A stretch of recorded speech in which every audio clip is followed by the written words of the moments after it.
कि अगर ब्रेन का नाम आया तो अमरावती में सिर्फ और सिर्फ नाम आता है डॉक्टर अडवाणी जी का, सिकंदर जी अडवाणी। डॉक्टर सिकंदर जी, आपके आने के बाद न्यूरोलॉजी केयर में कितनी फर्क पड़ी और अमरावती वासियों को इसका कितना फायदा हुआ? थैंक यू सतीश सर, और थैंक यू रोटरी, आपने हमें यहाँ पे बुलाया और इस चर्चा के लिए, जो कि नया सेशन शुरू होने वाला है रोटरी का। मैं डायरेक्ट पॉइंट पे आने के बाद ये बताना चाहूँगा कि न्यूरोलॉजी यानी ब्रेन से संबंधित जो बीमारियां हैं वो पहले से ही थी, लेकिन अभी लास्ट के 20 सालों में इसमें इतनी ज़्यादा इसमें साइंटिफिक तरीके से इतना इजाफा हुआ है कि सभी तरह की मोडालिटीज ट्रीटमेंट चेंज हो चुकी है। सबसे पहले मैं ध्यान देना चाहूँगा आपका कि पैरालिसिस जो होता है, लकवा होता है किसी को भी, और वो लकवा अपने को जब तक समझे, जब तक डायग्नोसिस हो, तब तक अपना वो पार्ट ब्रेन का डैमेज हो चुका रहता था। तो अभी लास्ट के 10 सालों में टाइम इज ब्रेन ये कंसेप्ट आया। टाइम इज ब्रेन यानी एक सेकेंड एक बार लकवा आने के बाद बहुत ज्यादा महत्व रखता है। एक सेकेंड में 30,000 अपने ब्रेन के सेल्स मरने लगते हैं एक सेकेंड में। तो आप देखिए कि एक सेकेंड जितना अपन डिले करते हैं ट्रीटमेंट में, उतना कितना प्रॉब्लम्स हो सकता है ब्रेन। पहले जब पैरालिसिस होता था तो उसको अपन कॉरिडोर ट्रीटमेंट बोलते थे, यानी अगर आप जाते थे तो वहां पे आपको एक बेड पे लिटाया जाता था और एक स्पिन नाम की गोली चालू हो जाती थी और फिर धीरे धीरे पेशेंट को पैरालाइज पार्ट रह जाता था। लेकिन आज के समय में हमें इस तरह का उसमें ट्रीटमेंट आया है, थ्रोम्बोलाइसिस का इंजेक्शन आया है।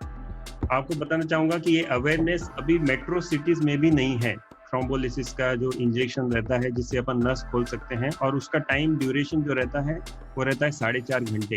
यानी अगर किसी भी आदमी को पैरालिसिस के सिम्टम्स चालू होते हैं, वो उस समय से 4.5 घंटे के अंदर अगर वो पहुंच जाता है अस्पताल में, सीटी स्कैन करके अगर अपन वो इंजेक्शन दे सकते हैं तो 16 में से 10 आदमी पूरे रिकवर हो जाते हैं। एक उदाहरण के तौर पे हाल ही में एक बैंक का मैनेजर जस्ट वाइल लिखते हुए उसको सुबह 10:30 बजे उसको पैरालिसिस लिखते हुए पेन निकल गई उसका मुंह टेढ़ा हो गया। तो उसी समय उसने एक प्रोग्राम अटेंड किया था जो हम अवेयरनेस के प्रोग्राम करते हैं, और वो वहां से 10:30 बजे उसने मुझे फोन किया और 11:30 बजे के अंदर वो यहाँ पे पहुंच गया हॉस्पिटल में। और आज आने के बाद विद इन 20 मिनट, क्योंकि हमारा स्ट्रोक प्रोटोकॉल रहता है, इसमें जैसा है कि बहुत फास्ट करना पड़ता है कि जैसे पेशेंट आया तो उसको सीटी स्कैन हो जाना चाहिए, उसकी नसें अपने को खोलनी है, और वो 20 मिनट के अंदर अपन अगर वो हॉस्पिटल में आने के 20 मिनट के अंदर इंजेक्शन देने के बाद विद इन 2 आवर्स वो कंप्लीटली रिकवर हो गए। तो ये जो चेंजेस है, ये चेंजेस इसलिए आए हैं क्योंकि मैं न्यूरोलॉजिस्ट हूँ, मुझे ब्रेन के बारे में मैंने ज़्यादा डीप में पढ़ा है, तो मुझे उसके बारे में बहुत डीप में पता है कि मुझे कौन से समय पे अपने को क्या क्या इंटरवेन करना है। वैसे ही अपने को हर चीज के लिए अगर वो नस यहाँ से इंजेक्शन से नहीं खुलती तो हम उसको कैथ लैब में लेके जाके नस खोल सकते हैं। तो ये सब चीजें जो एडवांस टेक्नोलॉजी से हो सकती हैं, वो तभी हो सकती है जब अपने को उसके बारे में पूरी तरह से नॉलेज रहे। अमरावती में ये सभी चीजें अपने लास्ट 50-60 सालों से सभी डॉक्टर अपनी सेवाएं दे रहे हैं, और हमें हर साल आगे बढ़ना है, हमें हर साल अपने को इम्प्रूव करना है, और वो इम्प्रूवमेंट हर साल आ रहा है। और पहले जब हमने हॉस्पिटल चालू किया तो शुरुआत के 1 साल में हमने सिर्फ 3 इंजेक्शन दिए थे क्योंकि लोगों को पता नहीं था। बाद में फिर हमने प्रोग्राम्स करते गए और लास्ट के 6 महीनों में हमने 140 लोगों को कम से कम 140 से 150 लोगों को इंजेक्शन दिए हैं, और बहुत जनों को उसमें इमीडिएट रिकवरी मिलती है। तो मेरा सिर्फ यहाँ पे जितने भी लोग सुन रहे हैं, मुझे सिर्फ यही बोलना है कि टाइम इज ब्रेन, और समय बिल्कुल भी नहीं गंवाना चाहिए कोई भी कंडीशन में, पैरालिसिस के मामले में। वैसे ही जो दूसरी न्यूरोलॉजिस्ट का दूसरा रोल क्या है, न्यूरोलॉजिस्ट का दूसरा रोल है कि बहुत सारे पेशेंट्स ऐसे रहते थे जिनको डायग्नोसिस हो जाता था। अभी डिमेंशिया डायग्नोसिस हो गया, पार्किंसंस डायग्नोसिस हो गया। सिर्फ डायग्नोसिस नहीं, उसको ओवरऑल फॉलोअप रखना पड़ता है कि पार्किंसंस में हर महीने अभी जब पेशेंट आता है तो उसकी मोटर सिम्टम्स देख के, उसकी हालचाल देख के, उसकी टोन देख के उसकी दवाइयाँ एडजस्ट करनी पड़ती है। तो ये जब दवाइयाँ कैसे एडजस्ट होगी, जब अपने को उस बीमारी के बारे में पता होगा।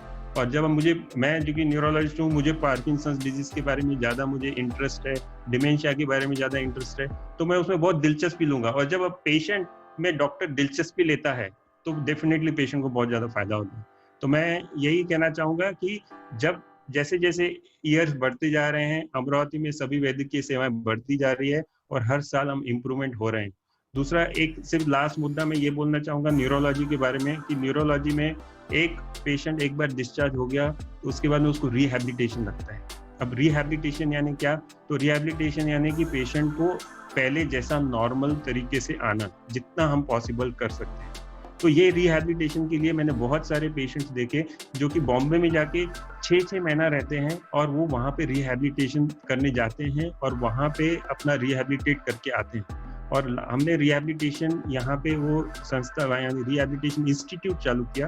पूरा एक मैंने अलग इंस्टीट्यूट हमने बनाया कि जिससे लोगों को मैक्सिमम रिकवरी पॉसिबल जल्दी से जल्दी आए, क्योंकि जिस तरह से जो भी पैरालिसिस हो, पार्किंसंस हो, डिमेंशिया हो, स्ट्रोक हो, मल्टीपल स्क्लेरोसिस हो, इसमें सबसे इम्पोर्टेंट है rehabilitation along with proper adjustment of medication. तो अगर ये सब चीज़ें प्रॉपर रही और ये अपने को अमरावती में उपलब्ध है, हमारी छोटी सिटी में उपलब्ध है, तो उसमें अपने को हर दिन अपन अच्छे से वो पेशेंट को मैनेज कर पाएंगे। तो मुझे लगता है कि ये सब चेंजेस धीरे धीरे आए हैं जैसे जैसे अमरावती में डॉक्टर्स बढ़ रहे हैं। Thank you. निश्चित डॉक्टर सिकंदर जी,